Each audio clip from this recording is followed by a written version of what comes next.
Welcome viewers, welcome to our Glory Globe TV. Hamas is willing to further extend the truce for hostage and prisoner exchange, a source close to the militant group said on Thursday. The United States urged Israel to set up a safe zone in Gaza civilians as proposed in their deadly war neared expiry.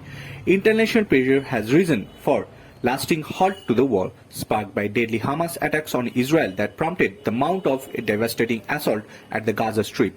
At least the group of Israeli hostages was released in exchange for Palestinian prisoners. A source close to the Islamist military group said it was the willing extent of truce that has pushed wake for deadly fighting and enabled aid to reach Gaza civilians. Israel had yet to respond. With the current truce nearing expiry early Friday following a 7-day pause, U.S. Secretary of State Antony Blinken urged extension after meeting with leaders in Israel and the occupied West Bank.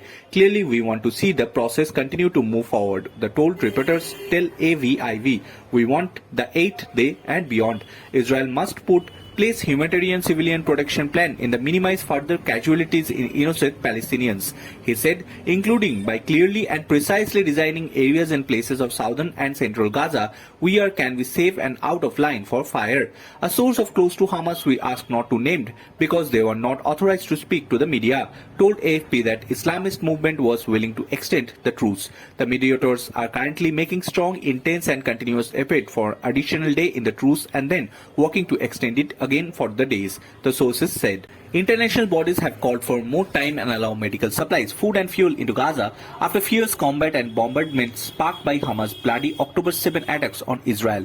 We have seen over the last week the very positive development of hostages coming home being reunited with their families, Blinken said earlier at a meeting with Israeli President Isaac Herzog in Tel Aviv. They all enable increase the humanitarian assistance to go in innocent civilians in Gaza who need it desperately. So the process is producing result. It's important and we hope that it can continue. He later told Netanyahu it was imperative to protect civilians to southern Gaza before any military operations there. Before the truce, Israeli ground and air forces had pounded Gaza, forcing an estimate of 1.7 million people, around 80% of the Hamas-run territory population, to leave their homes and limiting the entry of food, water, medicine and fuel, according to UN.